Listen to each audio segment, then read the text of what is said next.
അധ്യക്ഷനാണ്.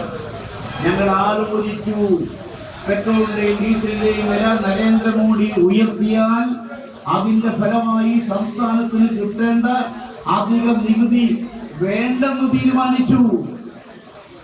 എന്താ പിണറായി ചെയ്തത്? നരേന്ദ്രമോദി പെട്രോളിന്റെയും ഡീസലിന്റെയും വില കൂട്ടിയാൽ അതുമായി ബന്ധപ്പെട്ട് സംസ്ഥാനത്തിന് അധികമായി കിട്ടുന്ന നികുതി രണ്ട് കൈയും നീട്ടി സ്വീകരിച്ചു. തന്നെയുമല്ല, അതിന്മേലൊരു സെസ് ഏർപ്പെടുത്തി. സാധാരണക്കാരന് താങ്ങാൻ സാധിക്കുന്നതിലും അപ്പുറത്തുള്ള സാഹചര്യത്തിലേക്ക് എത്തിച്ചു. നരേന്ദ്രമോദിയെ കൊണ്ടുവന്നത് വോട്ട് നിരോധനം പോലുള്ള ഭ്രാന്തൻ നടപടികൾ. ആരെയും ഒരു പലിശവാക്കുകൾ ഉപയോഗിച്ച് വിമർശിക്കാത്ത ഡോക്ടർ മൻമോഹൻ സിംഗ് പാർലമെന്റിൽ പറഞ്ഞു, നരേന്ദ്രമോദിയുടെ നോട്ട് നിരോധനം ഒരു ഭ്രാന്തൻ നടപടിയാണ്. മഹാത്മാഗാന്ധിയുടെ പേരിലുള്ള തൊഴിലുറപ്പ് പദ്ധതി ആകെ നാശമാക്കി. രാജ്യത്ത് തൊഴിലില്ലായ്മ വർദ്ധിപ്പിച്ചു. റെയിൽവേയിൽ തന്നെ 3-3.5 ലക്ഷം ഒഴിവുകളുണ്ട്. എല്ലാം താൽക്കാലിക നിയമനം മാത്രം. രാജ്യത്തെ തൊഴിലിനെതിരായ ചെറുപ്പക്കാരെ വഞ്ചിച്ച് കർഷകരെയും തൊഴിലാളികളെയും സാധാരണക്കാരെയും ദ്രോഹിക്കുന്ന നിലപാടുമായി മുന്നോട്ട് പോയി ഈ രാജ്യത്തെ അപമാനകരമായ തലത്തിലേക്ക് എത്തിച്ച നരേന്ദ്രമോദിയുമായി ചങ്ങാത്തത്തിലാണ് പിണറായി വിജയൻ. എന്തുകൊണ്ട്?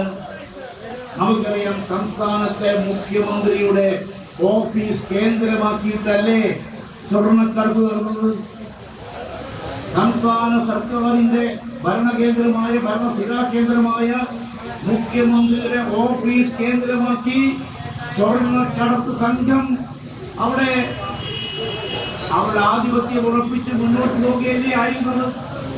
മുഖ്യമന്ത്രിയുടെ സെക്രട്ടറി ടു ദി ചീഫ് മിനിസ്റ്ററായിട്ടുള്ള ശിവശങ്കർ IAS സ്വർണ്ണക്കടത്തുകാരെ സഹായിച്ചു, സ്വർണ്ണക്കടത്തിൽ ഉൾപ്പെട്ടു എന്നതിന്റെ പേരിൽ അദ്ദേഹത്തിന്റെ പേരിൽ ഒരു കേസെടുത്തു, ശിക്ഷിക്കപ്പെട്ടു, അദ്ദേഹം ജയിലിലടയ്ക്കപ്പെട്ടു. ആലോചിച്ചു നോക്കണം.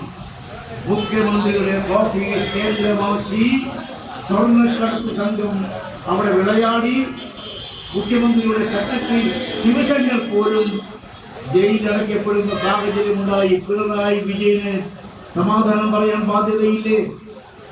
പല മുഖ്യമന്ത്രിമാരെയും പല ഭരണാധികാരികളെയും നിരപരാധികളായ നിഷ്കളങ്കരായ ഭരണാധികാരികളെയും നരേന്ദ്രമോദിയുടെ കേന്ദ്ര ഏജൻസികൾ വേട്ടയാടിയപ്പോൾ സ്വർണ്ണക്കടത്ത് കേന്ദ്രമാക്കിയ ഓഫീസ് നയിച്ച പിണറായി വിജയനെ ചോദ്യം ചെയ്യാൻ പോലും നരേന്ദ്രമോദിയുടെ കേന്ദ്ര ഏജൻസി തയ്യാറായിട്ടില്ല.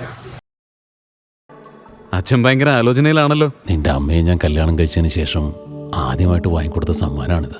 കാലെത്ര കഴിഞ്ഞാലും ആ ഓർമ്മകളുടെ തിളക്കത്തിന് ഒരു മാറ്റവും വരില്ല. ഇതെങ്ങനെയുണ്ട് അച്ഛാ? നീ ഇത് എവിടുന്നാ വാങ്ങിച്ചത് മോനെ? അച്ഛൻ അമ്മയ്ക്ക് ആദ്യമായി സമ്മാനം വാങ്ങി അവിടെ നിന്ന്. രഞ്ജിഷ് ഹി സഹി. Celebration of 39 golden years. ആഭരണങ്ങൾ ആഘോഷമാകട്ടെ. MA sons gold and diamonds, ചപ്ലശ്ശേരി.